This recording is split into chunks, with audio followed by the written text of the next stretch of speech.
పదవీ విరమణ అనేటువంటిది ఉద్యోగులందరినీ కూడా భయకంపితుల్ని చేస్తూ ఉంది.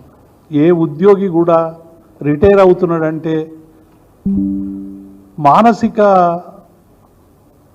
ధైర్యం కోల్పోయి నా డబ్బులు వస్తాయా రావా, నాకు పేమెంట్ అవుతుందా లేదా, నా కుటుంబ సమస్యలు ఎట్లా పరిష్కరించుకోవాలి, నా ఆర్థిక సమస్యలు ఎట్లా తీర్చుకోవాలనేటువంటిది ఒక రకమైనటువంటి భయాందోళన కార్యక్రమానికి ఇవాళ ప్రభుత్వం శ్రీకారం చుట్టిందనేటువంటి విషయాన్ని నేను ఈ సందర్భంగా మీ ద్వారా ప్రభుత్వానికి తెలియజేస్తా ఉన్నాను. ఎందుకంటే మార్చి 2024 నుంచి రాష్ట్రంలో 61 సంవత్సరాలు నిండినటువంటి ఉద్యోగులకందరికీ కూడా పదవీ విరమణ ప్రారంభమైంది. జనవరి 25 వరకు దాదాపుగా 8,764 మంది రిటైర్ అయినారు. రిటైర్ అయినటువంటి వాళ్ళకి ఎవ్వరికి కూడా దాదాపుగా ఒక రిటైర్ అయినటువంటి ఉద్యోగి 30 ఏళ్ళు 35 ఏళ్ళు సర్వీస్ చేసి రిటైర్ అయిన తర్వాత వారికి రావాల్సినటువంటి దాని మీద ప్లానింగ్ చేసుకుంటారు. జీపీఎఫ్లో డబ్బులు దాచుకుంటారు. ఇందులో 2 జీపీఎఫ్, గ్రూప్ ఇన్సూరెన్సు, అలాగే జిఎల్ఐ 2 కూడా ఈ మూడిట్లో ఉద్యోగి జీతం నుండే కట్ అవుతుంది. ఉద్యోగి తను దాచుకున్న డబ్బులు కూడా తనకు దొరకకుండా, ఎందుకంటే గ్రాట్యుటీ కానీ కమిటేషన్ ఆఫ్ లీవ్ కానీ అవి పెన్షనరీ బెనిఫిట్స్, అవేమో ప్రభుత్వం నుంచి వచ్చాయి. కానీ ఇవి జీపీఎఫ్ కానీ జిఎల్ఐ కానీ ఇందులో ఉద్యోగే తన జీతంలో నుండి చివరంకమున ఉపయోగపడతాయని చెప్పి దాచుకొని డబ్బులు పెడితే ఇవాళ ఉద్యోగుల డబ్బుల్ని ఉద్యోగులకు ఇవ్వడానికి ఇవాళ ఈ ప్రభుత్వానికి మనసు రావడం లేదనేటువంటి విషయాన్ని మేము స్పష్టం చేస్తూ ఉన్నాం. ఏ ఉద్యోగికి రిటైర్మెంట్కి సంబంధించినటువంటి బెనిఫిట్లు ఈ రాష్ట్ర ప్రభుత్వం గత మార్చి నుంచి ఇప్పటి వరకు అయినటువంటి వాళ్ళకి ఎవ్వరికి కూడా ఇవ్వకుండా వేధిస్తూ ఉన్నది. అలా ఉద్యోగులందరూ కూడా ఒకవైపేమో హెల్త్ కార్డు లేవు. నిన్న మొన్న మీరు చూసిరు ఠాగూర్ హరినారాయణ సింగ్ అని పోలీస్ అధికారి 30 సంవత్సరాలు సర్వీస్ చేసిన తర్వాత రిటైర్ అయిన సందర్భంలో 2 కిడ్నీలు ఖరాబ్ అయితే ఆ కిడ్నీలకు డబ్బులు కడదామంటే కూడా డబ్బులు లేనటువంటి స్థితి. ఒక హరినారాయణ సింగ్ సంబంధించినటువంటి అంశమే కాదు, ఒక ఏఎస్ఐ, మీరు మహబూబ్ నగర్ సంబంధించినటువంటి ఒక ఏఎస్ఐ తను వీడియో తీసి ఇక నాకు డబ్బులు చెల్లించకుంటే నేను ఆత్మహత్య చేసుకుంటా అని వీడియోలు పెడితే అది పెద్ద వైరల్ అయి ప్రభుత్వం మీద ఒత్తిడి తెస్తే చివరికి ఆ ఒక్క ఆయనకు పేమెంట్ చేసినటువంటి సందర్భాన్ని చూసాం. ఎక్కడ కూడా ఏ పెన్షనర్ కూడా ఇవాళ నిద్ర లేని రాత్రులు గడుపుతూ ఉన్నాడు. సెక్రటరియట్కి పోయి రామకృష్ణారావును కలుస్తూ ఉన్నారు, కొంతమంది ఆర్థిక శాఖ మంత్రిని కలుస్తూ ఉన్నారు, కొంతమంది సంఘాలకు పోయి మొరబెట్టుకుంటూ ఉన్నారు. ఎక్కడ మొరబెట్టుకున్నా కూడా ఏ ఒక్కరికి కూడా సరైనటువంటి ఫలితాలు రాక ఇవాళ 8,764 మంది ఉద్యోగులు వాళ్ళ కుటుంబాలన్నీ కూడా రోదనతో ఆవేదనతో ఇవాళ ఈ ప్రభుత్వాన్ని శాపనార్థాలు పెడతా ఉన్నాయి. ఎందుకంటే ఎప్పుడూ ఇటువంటి పరిస్థితి లేదు. రిటైర్మెంట్ కాగానే వెంటనే డబ్బులు వచ్చేటువంటి సందర్భం నుంచి ఇవాళ రిటైర్ అయినాక తమ డబ్బులు తాము తీసుకోవడానికి కూడా ఈ ప్రభుత్వాన్ని మొరబెట్టుకోవాల్సినటువంటి ఒక దుస్థితి దాపురించడం అనేటువంటిది ఇది చాలా తీవ్రమైనటువంటి అన్యాయంగా భావిస్తూ ఉన్నాం. చాలామంది ఉద్యోగులు ఇక ఏం చేస్తారు, చివరికి అందరి దగ్గరికి పోతా ఉన్నారు. చివరికి హైకోర్టు కూడా దాదాపు 200 నుంచి 230 మంది ఉద్యోగులు హైకోర్టును కూడా ఆశ్రయించారు. హైకోర్టును ఆశ్రయించి మా పెన్షన్ డబ్బులు మాకు ఇవ్వండి అని హైకోర్టుకు పోతే హైకోర్టు కూడా కొన్నిట్లలో దాదాపు 100-120 ఆర్డర్లు కూడా వచ్చినట్టున్నాయి. వాళ్ళందరికీ కూడా పేమెంట్ చేయండి 4 వారాల్లో అని హైకోర్టు కూడా ఆదేశించింది. హైకోర్టు ఆదేశాన్ని కూడా ఇవాళ అమలు చేయకుండా మళ్ళీ ఏం చేయాలి, ప్రభుత్వ ఉద్యోగి మళ్ళీ కాంటెంప్ట్కు మళ్ళీ పోవాలి, మళ్ళీ డబ్బుల ఖర్చు. అంటే రిటైర్ అయినటువంటి ఉద్యోగిని సుఖంగా ఇంట్లో ఉంచేటువంటి పరిస్థితి నుంచి ఇవాళ పూర్తిగా కోట్ల చుట్టూ లేకుంటే సెక్రటరియట్ చుట్టూ లేకుంటే ఈ కుబేర్లో టోకెన్ నెంబర్ తీసుకొని ఇలా సచివాలయం చుట్టూ తిరిగేటువంటి ఒక దుర్గతి పట్టడం అనేటువంటిది ఇది చాలా బాధాకరం. కేసీఆర్ గారు చాలా సందర్భాల్లో ఒక రిటైర్ అయినటువంటి ఉద్యోగికి పెన్షన్ బెనిఫిట్లు ఇచ్చి ఇంటి వరకు పంపించాలి, అదే రోజు పెన్షన్ కాగితాలు ఇవ్వాలని అనేక సందర్భాల్లో చెప్పి ఇంప్లిమెంట్ చేసినటువంటి సందర్భాన్ని చూసాం. అనేక సందర్భాల్లో రిటైర్ అయినటువంటి ఉద్యోగి మేమే ఉద్యోగ సంఘాల నాయకులుగా అనేక సమావేశాల్లో పోయి ఆ పీఎఫ్కు సంబంధించి లేకుంటే గ్రూప్ ఇన్సూరెన్స్కు సంబంధించినటువంటి చెక్కులు తయారు చేయించి కనీసం ఆ రిటైర్మెంట్ రోజున ఆ కుటుంబ సభ్యులందరి ముందు చెక్కులు ఇచ్చేటువంటి ఒక ఆనవాయితీ ఉండే. ఇవాళ ఏ ఉద్యోగికి కూడా అటువంటి ఇచ్చేటువంటి ఒక పరిస్థితి లేనటువంటి సందర్భం కనబడతా ఉంది.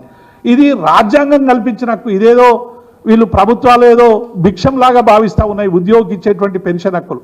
కాన్స్టిట్యూషన్లో 14, 16, 21 ఆర్టికల్ చాలా స్పష్టంగా చెప్తా ఉన్నాయి. ఇటీవలనే ఒక సుప్రీంకోర్టు జడ్జి కూడా దీని మీద వ్యాఖ్యానించినటువంటి సందర్భాన్ని నేను ఈ సందర్భంగా గుర్తు చేస్తూ ఉన్నాను. సుప్రీంకోర్టు జడ్జి కూడా చివరికి అనాల్సి వచ్చింది, మా ఉద్యోగులకు రావాల్సినటువంటి ఏవి రావడం లేదనేటువంటి ఒక భావన మరి చేసినటువంటి పరిస్థితి కనబడతా ఉంది. రిటైర్ ఉద్యోగులకు సంబంధించినటువంటి ఇవన్నీ కూడా ఇందులో దాదాపుగా ఇంతకుముందే నేను ఈ సమావేశం పెట్టే ముందే జిల్లాలతో కొందరితో మాట్లాడితే దాదాపుగా 400 నుంచి 500 మంది ఉద్యోగులు చనిపోయారు. కొంతమంది సర్వీసులో ఉండగా చనిపోయారు, తర్వాత చనిపోయినారు. ఆ చనిపోయినటువంటి ఉద్యోగులకు సంబంధించినవి కూడా చనిపోయిన ఉద్యోగులకు కూడా కనీసం పెన్షన్లు కానీ వీటికి సంబంధించినటువంటి గ్రాట్యుటీ కానీ ఇవి కాలేదు. మేము ఈ ప్రభుత్వాన్ని డిమాండ్ చేస్తూ ఉన్నాం, మీరు ఆత్మహత్య చేసుకుంటేనే ఇస్తారు, చస్తేనే ఇస్తారు అనేటువంటి పరిస్థితి ఇలా దాపురిస్తూ ఉంది. కనీసం చనిపోయినటువంటి ఉద్యోగులనైనా ఫస్ట్ ప్రియారిటీగా మీరు వాటిని క్లియర్ చేయండి. వాళ్ళ కుటుంబాలు రోధిస్తూ ఉన్నాయి, వాళ్ళ కుటుంబాలు దిక్కులేని కుటుంబాలుగా మారేటువంటి అవకాశం ఉంది.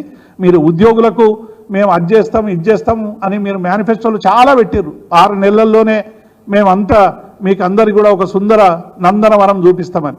డిఏలు తక్షణం చెల్లిస్తామన్నారు ఉద్యోగులకు, డిఏల జాడ లేదు. పిఆర్సీ 6 నెలల్లో అమలు చేస్తామన్నారు, పిఆర్సీకి సంబంధించినటువంటి జాడ లేదు. హెల్త్ కార్డ్స్కు సంబంధించి ఇలా దిక్కే లేనటువంటి పరిస్థితి కనబడతా ఉంది. రెండో వైపు చిన్న తరగతి ఉద్యోగులు ఇలా 1వ తారీఖున మేము వేతనం ఇస్తున్నాం గొప్పగా, గతంలో మీరు ఇయ్యలేదు 1వ తారీఖు వేతనం అని పదే ఇలా కాంగ్రెస్ నాయకులు అనేక మంది కూడా అనేక సందర్భాల్లో మాట్లాడుతూ ఉన్నారు. మేము ఈ వేదిక ద్వారా మేము ఛాలెంజ్ చేస్తూ ఉన్నాం. ఒక ట్రెజరీ ఉద్యోగులకు పే అండ్ అకౌంట్స్లో నెల రెగ్యులర్గా దొరికేటువంటి ఉద్యోగులకు మాత్రమే 1వ తారీఖున వేతనాలు వస్తున్నాయి. మిగతా లక్షలాది కాంట్రాక్టు అవుట్సోర్సింగ్ ఉద్యోగులకు ఎవ్వరికి కూడా 1వ తారీఖు వేతనాలు రావడం లేదు.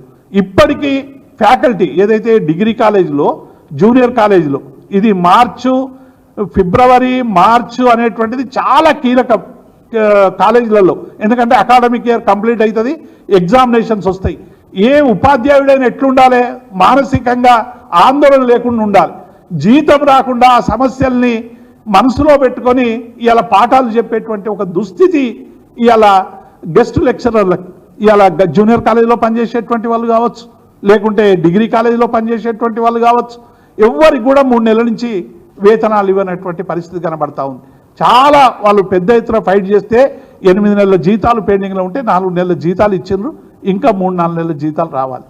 ఒకవైపు మిగతా ఉద్యోగులకు అందరికి కూడా మేము అంగన్వాడీలకు, ఆశాలకు, మిగతా వాళ్లకు 18,000 నుంచి 26,000 చేస్తామని చెప్పారు, కొందరికి 18,000 ఇస్తామని చెప్పారు. ఈ 2 ఉద్యోగులకు కూడా మీరు ఏం చేసారు, వాళ్ళు వస్తే లాఠీ చార్జ్ చేసిర్రు హైదరాబాద్లో, వాళ్ళకి గాయాలైనాయి, వాళ్ళని అరెస్ట్ చేసిర్రు తప్ప వాళ్ళకి సంబంధించినటువంటి సమస్య పరిష్కరించలేదు. విఆర్ఓ వారసులకు సంబంధించి 81, 85 జీవో కేసీఆర్ గారు తీసుకొచ్చి దాదాపు 16,000 మందికి ఉద్యోగాలు ఇచ్చే ప్రయత్నం చేసినాం. ఏదో సాంకేతిక కారణాల వల్ల మిగిలిన వాటికి 3,500 మంది వాళ్ళ వారసులు ఉంటే, ఇదే రేవంత్ రెడ్డి గారు ఇందిరా పార్క్ దగ్గరకు వచ్చి ఆ రోజు చెప్పినటువంటి మేము అధికారంలోకి రాగానే 3,400 ఇస్తామన్నాడు. మొన్న విఆర్ఏ వారసులందరూ కూడా హైదరాబాద్ నగరానికి వచ్చి పెద్ద ఎత్తున వారందరూ కూడా అసెంబ్లీ జరుగుతూ ఉంది కదా, మా గోడు వినిపిద్దామని మినిస్టర్ క్వార్టర్స్ దగ్గరకు వస్తే వాళ్ళందరి మీద కూడా నిర్బంధం తెచ్చేటువంటి ప్రయత్నం చేశారు. అంటే ఏ ఉద్యోగి పట్ల ఇవాళ మీరు కనికరం వహిస్తలేరు, ఏ ఉద్యోగుల సమస్యల్ని మీరు పరిష్కరిస్తలేరు, సర్వీస్లో ఉన్నటువంటి ఉద్యోగుల సమస్యలు పరిష్కరిస్తలేరు. చివరికి మీరు ఇచ్చినటువంటి ఏ ఒక్క హామీ కూడా ఇలా కాంట్రిబ్యూటరీ పెన్షన్ స్కీమ్ తీసేస్తామని మీరు హామీ ఇచ్చింది, దాని మీద కనీసం ఒక కమిటీ కూడా వేయలేదు ఇప్పటి వరకు. ఈ డిఏ మీద కమిటీ, ఇది కొత్తగా తెలంగాణలో వచ్చింది ఏంటంటే కరువు భత్యం మీద కూడా కమిటీ వేసేటువంటి స్థితి ఈ ప్రభుత్వానికి రావడం అనేటువంటిది మరి ఉద్యోగులు, ఉపాధ్యాయులు అందరూ కూడా సీరియస్గా ఆలోచిస్తూ ఉన్నారు. మేము ప్రభుత్వాన్ని డిమాండ్ చేస్తూ ఉన్నాం, వెంటనే పెన్షనర్లకు సంబంధించినటువంటి సమస్యల్ని పరిష్కరించండి. మీరు పిఆర్సీ 6 నెలలు అన్నారు, ఇలా కరెక్ట్గా 14 నెలలు అయిపోతుంది ఈ ప్రభుత్వం అధికారంలోకి వచ్చి. మరి డిసెంబర్ 7 నాడు అధికారంలోకి వస్తే ఇవాళ ఫిబ్రవరి 7వ తారీఖులో మనం ఉన్నాం. 14 నెలలు అయిపోయింది. అంటే దాదాపుగా మీకు 22-23% మరి మీ టెన్యూర్ పీరియడ్ అయిపోతూ ఉంది. మీరు చెప్పిన 100 రోజుల్లో హామీలు అయితే ఇక వాటికి దిక్కే లేదు. 6 గ్యారంటీలకు సంబంధించినటువంటి వాటికి రోజు అన్ని వర్గాలను మోసం చేసినట్టే ఇటు ఉద్యోగులను మోసం చేస్తూ ఉన్నారు. ఉద్యోగులకు సంబంధించిన సమస్యలకు సంబంధించి లేదు.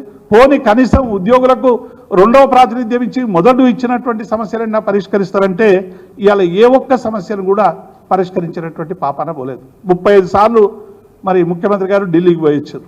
బడ్జెట్లో తెచ్చింది ఆయనే గాడిదే గుడ్డ అని చెప్తా ఉన్నాడు. గతంలో కేసీఆర్ గారు కేంద్ర ప్రభుత్వంతో సయోధ్య లేకపోవడం వల్ల మీరు బడ్జెట్లో నిధులు సంపాదించలేకపోయిందని చెప్పి బీఆర్ఎస్ పార్టీని టీఆర్ఎస్ పార్టీని మరి చాలా రకాలుగా దూషణలు చేసిండ్రు. మరి 35 సార్లు పోయినరు. మరి ఇద్దరు అనేక సందర్భాల్లో కలుసుకున్నారు. మరి ఎందుకు బడ్జెట్లో తేలేదు? మీరు 8 మంది ఎంపీలు, వాళ్ళు 8 ఎంపీలు, 16 మంది ఎంపీలు తెలంగాణ ప్రజలు గెలిపించినప్పటికీ కూడా తెలంగాణ ప్రాంతానికి రావాల్సినటువంటి న్యాయమైన వాటా దక్కలేదు. కాబట్టే ఇవాళ అందరూ కూడా ప్రశ్నిస్తున్నటువంటి సందర్భాన్ని మేము చాలా స్పష్టంగా చూస్తూ ఉన్నాం. చివరికి మీరు పెట్టినటువంటి బీసీ కులగణనకు సంబంధించి అంశం కావచ్చు, ఎస్సీకి సంబంధించి కావచ్చు, ఇవాళ ఏ ఒక్కరు స్టేక్ హోల్డర్స్ మేము ఇవాళ ఒక రాజకీయ పార్టీగా మేము చేస్తున్నామంటే ఏదో అక్కస్తో చేస్తున్నారని చెప్తా ఉన్నారు. కానీ సుదీర్ఘకాలం అటు మా ఏబిసిడి వర్గీకరణ కోసం సుదీర్ఘకాలం పనిచేసినటువంటి కృష్ణమాదిగ దగ్గర నుండి అనేక మంది నేతలు కానీ బీసీ ఉద్యమం కోసం గత సుదీర్ఘకాలంగా పనిచేస్తున్న అనేక మంది మా పార్టీలో లేనటువంటి వాళ్ళు కూడా అనేక మంది కూడా ఇవాళ ఏ స్టేక్ హోల్డర్ కూడా అంటే ఒక సుదీర్ఘకాలం పనిచేసినటువంటి ఏ ఒక్క సంఘ నాయకుడు కూడా ఈ ప్రభుత్వం చేసింది మంచిది మేము స్వాగతిస్తున్నామని చెప్పలేదంటేనే మీరు చేస్తున్నటువంటి పాలన పట్ల ఇవాళ ప్రజలు ఏమి అసెస్ చేస్తున్నారనేటువంటి విషయాన్ని మేము చాలా స్పష్టంగా మేము అడుగుతా ఉన్నాం. మరి మీరు మీ ఎమ్మెల్సీ ఒక ఆయనేమో దీన్ని చింపేయమంటాడు, ఒక ఆయన జానారెడ్డి సర్వే అంటాడు. మరి ఇన్ని అన్నటువంటి వాళ్ళు మళ్ళీ ఇలా బీసీలకు సంబంధించి ఎస్సీలకు సంబంధించి మేము ఛాంపియన్ము ఒకవైపు లెక్క తగ్గిస్తారు. భారతదేశ వ్యాప్తంగా జనాభా పెరుగుతుంది, తెలంగాణ మాత్రం జనాభా తగ్గుతుంది. మరి రేవంత్ రెడ్డి గారు దీని మీద ఏమైనా కమిషన్ ఇస్తారేమో చూడాలి. అన్నిట్ల మీద కమిషన్ ఇస్తున్నారు కాబట్టి తెలంగాణలో జనాభా ఎటు పోయిందని.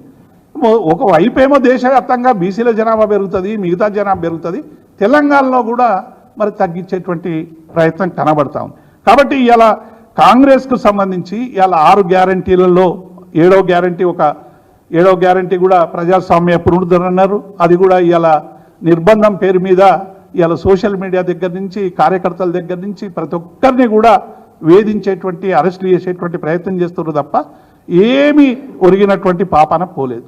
చివరికి ఏమైనా మన ప్రాజెక్టుల గురించి అయినా ఏమైనా చర్చించి ప్రాజెక్టులను సాధిస్తారేమో. ఒక జాతీయ ప్రాజెక్టు మాకు బీజేపీకి మధ్య వైరుధ్యం ఉండడం వల్ల కేసీఆర్ మీద కోపం వల్ల తెలంగాణ ప్రజల మీద చూపించి జాతీయ ప్రాజెక్టుకు ఇవ్వలేదని అనేక సార్లు వాళ్ళు అన్నారు, అనేక మంది కూడా ఆరోపణలు చేశారు. మళ్ళీ పాలమూరు ప్రాజెక్టుకు మరి జాతీయ హోదా తీసుకురాలేకపోవడం ఎవరి చేతగా అంతనమని మేము ఈ ప్రభుత్వాన్ని ప్రశ్నిస్తున్నాం. మొన్న చాలా స్పష్టంగా పార్లమెంట్లో చెప్పేసారు, చేతులు ఎత్తేసారు, పాలమూరు ప్రాజెక్టుకు సంబంధించి జాతీయ హోదా లేదనేటువంటి పని. మరి ఇవన్నీ కూడా ఇవాళ ప్రజలందరూ కూడా ఆలోచిస్తున్నారు. ఒకవైపు ఇన్నిసార్లు ఢిల్లీ తిరిగితే బడ్జెట్లోనేమో గాడిదగుడ్డు, అది వేరే విషయం. కనీసం నీ మంత్రివర్గ విస్తరణకు కూడా ఇలా అనుమతి తెచ్చుకునేటువంటి పరిస్థితి కనబడతా ఉంది.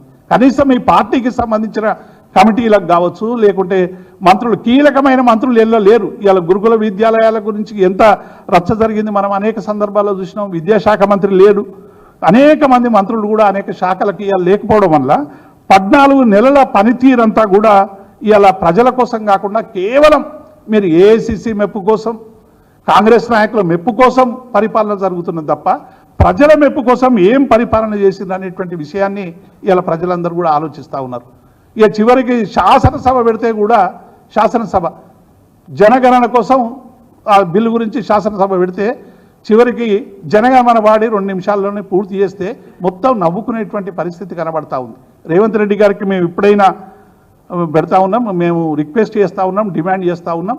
ఇవాళ ప్రజలకు సంబంధించినటువంటి ఏ ఒక్క సమస్య పరిష్కారంగా చేయలేక ప్రభుత్వం అంతా కూడా ఇలా అన్ని వర్గాలను మోసం చేస్తూ ఉన్నది. ఏ ఒక్క వర్గం కూడా ఇవాళ ఈ 14 నెలల్లో మేము సంతోషంగా ఉన్నామని భరోసా ఇచ్చేటువంటి ప్రయత్నం చేయలేదు. రైతులు మరి రైతుల పరిస్థితి అంతే, ఉద్యోగుల పరిస్థితి అంతే, రిటైర్ ఉద్యోగుల పరిస్థితి అంతే, నిరుద్యోగుల పరిస్థితి అంతే.